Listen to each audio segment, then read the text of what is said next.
आपके साथ रचना सिंह। तो चलिए शुरुआत करते हैं आज की यूपी रिपोर्ट की खबरों की। उत्तर प्रदेश के जनपद पीलीभीत में 2022 विधानसभा चुनाव तीसरे चरण में 23 फरवरी को होगा। इस चुनाव की तैयारी में जनपद पीलीभीत की चारों विधानसभाओं के प्रत्याशी मैदान में जोर आजमाने जुट गए हैं। आपको बता दें कि समाजवादी पार्टी के प्रत्याशी डॉक्टर शैलेंद्र गंगवार सदर पीलीभीत से चुनाव लड़ रहे हैं। उसी की तैयारी में आज मुख्य चुनाव कार्यालय का फीता काटकर उद्घाटन किया, जिसमें पार्टी के सभी कार्यकर्ता डॉक्टर शैलेंद्र गंगवार को भारी बहुमत से जिताने में जुट गए हैं। देखिए पीलीभीत से हमारे संवाददाता प्रेम पाठक की ये रिपोर्ट। प्रत्याशी घोषित किया है, क्या कुछ चुनावी मुद्दों को लेकर के आप चुनाव मैदान में उतरेंगे? स्थानीय मुद्दे और प्रदेश स्तर के हमारे मुद्दे। प्रदेश स्तर के मुद्दे में हमारे महंगाई, बेरोजगारी, किसानों का उत्पीड़न और जितने ये अपने चुनावी विज्ञापन में फर्जी फोटो लगा रहे हैं विकास के नाम पे, इन्होंने पिछले वर्ष में 5 वर्षों में कुछ नहीं किया, ये हमारे प्रदेश स्तरीय मुद्दे रहेंगे। अपने विधानसभा स्तरीय मुद्दों की अगर हम बात करें तो शिक्षा की बदहाल स्थिति, स्वास्थ्य सेवाओं की बदहाल स्थिति, सड़क रोडों की बदहाल स्थिति, किसी तरीके के कोई नए उद्योग धंधों की स्थापना पिछले 5 वर्षों में नहीं हुई, ये हमारे प्रमुख मुद्दे स्थानीय रहेंगे। क्या लगता है कि जिस तरीके से जो विपक्ष है यानी कि भाजपा के प्रत्याशी हैं, आप अपनी जीत हासिल कर पाएंगे? मैं जहाँ जहाँ जा रहा हूँ वहाँ पे जनता हमसे खुद कह रही है कि डॉक्टर साहब इस बार चुनाव आप नहीं लड़ रहे हो, जनता खुद लड़ रही है। इस स्थिति में मुझे नहीं लगता कि कोई भी हमारा विरोधी प्रत्याशी हमारे मतों के आंकड़े के आसपास भी कहीं टिक पाएगा। डॉक्टर साहब चुनाव नज़दीक है, किस तरीके की तैयारियां हैं क्षेत्र में, किस तरीके से कार्य चल रहा है? चूँकि ये चुनाव हमारा लोकतंत्र के, भारतीय लोकतंत्र के इतिहास में हुए सभी चुनाव से एक अलग है, क्योंकि जो पूर्ण जो विश्व है वो एक महामारी से गुजर रहा है। उसके फलस्वरूप बहुत सारे गाइडलाइंस हमारे चुनाव आयोग ने जारी की है। हमारी online campaigning and offline campaigning में पिछले 15 दिनों में होमवर्क पूरा हो चुका है और परसों से मैं इस काम में जुटा हूं और आने वाले 2 दिन में ऑनलाइन चाहे किसी प्लेटफॉर्म पे देख लीजिएगा, चाहे डोर टू डोर संपर्क में देख लीजिएगा, हमारे चुनाव प्रचार के सामने कोई प्रत्याशी कहीं टिकता हुआ नज़र नहीं आएगा आपको।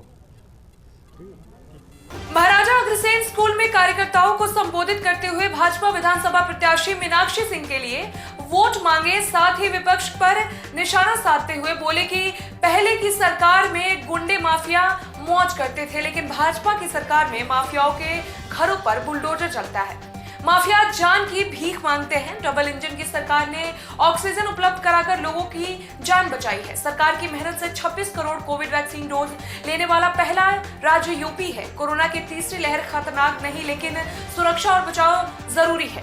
देखिए बुलंदशहर से हमारे संवाददाता जावेद खान की रिपोर्ट। लगभग 50,000 की, और हॉस्पिटल में भी जो लोग हैं वे मात्र 1% लोग हॉस्पिटल में हैं, जो हॉस्पिटल में भर्ती होने के साथ तीसरे चौथे दिन उनकी रिपोर्ट नेगेटिव आ जा रही है। यानी एक सफल मॉडल कोरोना प्रबंधन का उत्तर प्रदेश के अंदर लागू है, जिसमें जीवन और जीविका दोनों को बचाने का प्रबंध है। हमीरपुर में खाना खाने को लेकर पति पत्नी के बीच विवाद हो गया। वही विवाद में पति ने पत्नी की कुल्हाड़ी से काटकर हत्या कर दी। इसके बाद सरेंडर करने के लिए हत्यारोपी पति खुद थाने पहुंच गया।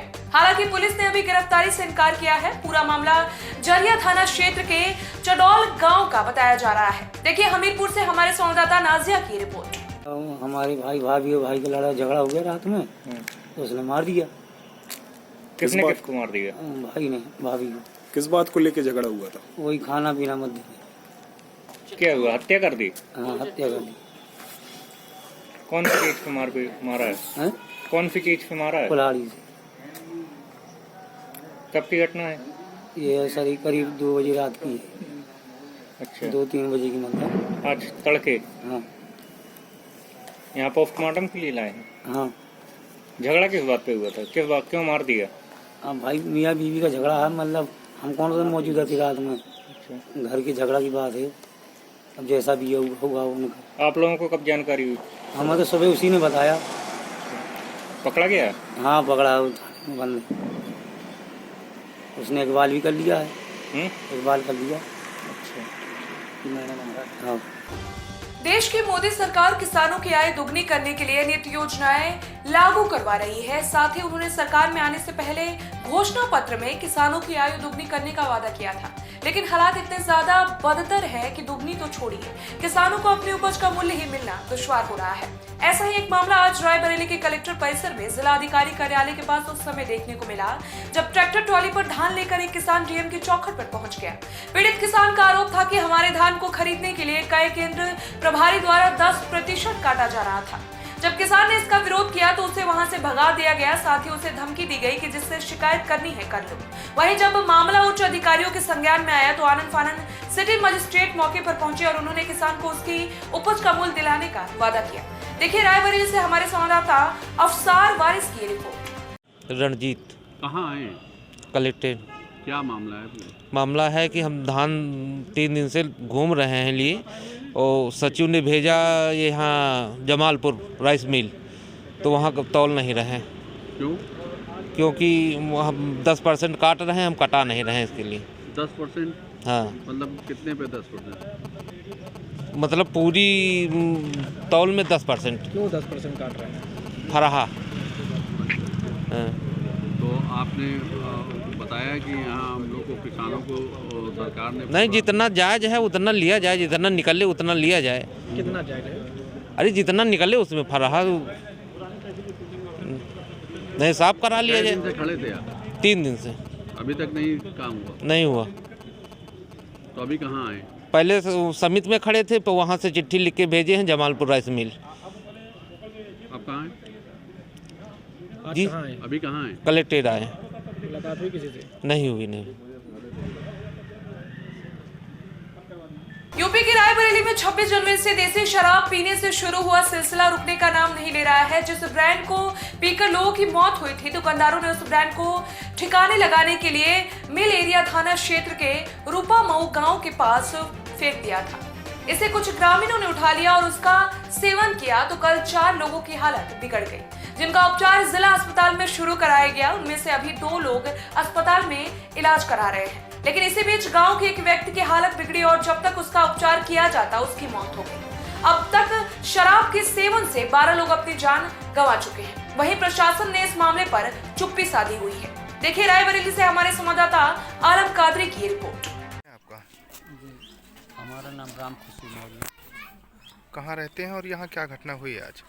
यहाँ पर साहब वहाँ जंगल के पास दारू मिली थी, तो वही का ये लोग सुबह के टाइम अपन उठा लाए हैं, शोर और चरा वगैरह हैं उठा लाए हैं, तो वही का पीली ही नहीं, तो वही इनके लोगों के नशा वही के चल गया है। तो यहाँ कितने लोग ख़त्म हुए हैं और भाई कितने लोगों का इलाज चल रहा है? तो 1 लोग ख़त्म भी हैं, 2 लोगों का इलाज चल रहा है। ख़त्म जो हुए उनका क्या नाम है? एक जने के नाम दुर्गा है और एक जने के नाम जो मतलब अब इलाज चल रहा है उनका नाम मदन है और एक जने के नाम नंद किशोर है। फिलहाल इस बुलेटिन में मेरे साथ बस इतना ही। चैनल के लेटेस्ट अपडेट के लिए बने रहिए हमारे साथ और देखते रहिए इंडिया रिपोर्ट।